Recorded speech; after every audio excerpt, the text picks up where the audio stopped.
இருந்து நிறைய படைப்புகள் வரும். நிறைய இயக்குனர உங்களுக்கு அடையாளப்படுத்த நான் வந்து யாரையும் கண்டுபிடிச்சு, உங்களுக்கு நான் தான் வாழ்க்கை குடுத்தேன், இவங்கள நான் தான் ரெடி பண்ணேன், அந்த மாரிலாம் நான் சொல்ல மாட்டேன்.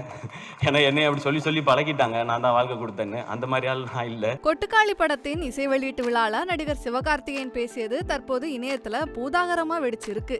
இயக்குனர் வினோத் இயக்கத்துல சிவகார்த்திகேயன் தயாரிப்புல நடிகர் சூரி நடிப்புல உருவாகி இருக்கும் படம் தான் கொட்டுக்காளி. இந்த படம் வருகிற 23ஆம் தேதி திரையரங்குல வெளியாக இருக்குது. இப்படத்துக்கு சூரி ரசிகர்கள் மிகப்பெரிய ஆவலுடன் காத்துட்டு இருக்காங்க. இந்நிலையில கொட்டுக்காளி படத்தோட ட்ரெய்லர் வெளியீட்டு விழால பேசிய நடிகர் சிவகார்த்திகேயன் தான் யாரையும் கண்டுபிடித்து அறிமுகப்படுத்தி யாருக்கும் வாழ்க்கை கொடுத்தேன்னு கூற மாட்டேன், ஏனென்றால் தன்னை அதுபோல பலர் கூறி வருவதா பேசியிருந்தாரு. நடிகர் சிவகார்த்திகேயனோட இந்த பேச்சு மிகப்பெரிய சர்ச்சையை ஏற்படுத்தி இருக்கு. சிவகார்த்திகேயன் நடிகர் தனுஷை தாக்கி பேசியதா இணையத்துல இருதரப்பு ரசிகர்களுக்கும் மோதல் நிலை வருது. ஆரம்பத்துல தனுஷ் தான் தனது மீது நம்பிக்கை வச்சு வாய்ப்பு வழங்கி இருப்பதா நடிகர் சிவகார்த்திகேயன் பல இடங்கள்ல கூறியிருந்தாரு. ஆனா தற்போது இது போன்று நடிகர் சிவகார்த்திகேயன் பேசியிருப்பது கடும் அதிர்ச்சியை ரசிகர்கள் மத்தியில ஏற்படுத்தி இருக்கு.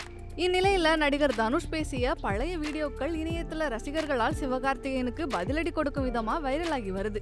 அந்த வீடியோல பேட்டியாளர் தனுஷிடம் பல கலைஞர்களுக்கு வாய்ப்பு கொடுத்தோம், அவர்கள் உங்களுக்கு நன்றியா இருப்பதில்லையே ஏன் அப்படின்னு கேள்வி எழுப்பியிருந்தாரு. அதற்கு பதிலளித்த தனுஷ் அது போன்று ஒன்றும் இல்லை எனவும் அவரவர்களுக்குன்னு ஒரு வாழ்க்கை இருக்கு, அதை அவங்க தான் வாழ வேண்டும், யாரும் யாருக்கும் நன்றியோடு இருக்க வேணும்னு எதிர்பார்த்து நான் இதை செய்யலனோ அப்படி யாரும் இருக்கணும்னு அவசியம் இல்லைன்னு நடிகர் தனுஷ் பதிலளிச்சிருக்காரு. செய்திகளை உள்ளது உள்ளபடி தெரிந்து கொள்ள ரெஃப்ளெக்ட் நியூஸை சப்ஸ்கிரைப் பண்ணுங்க.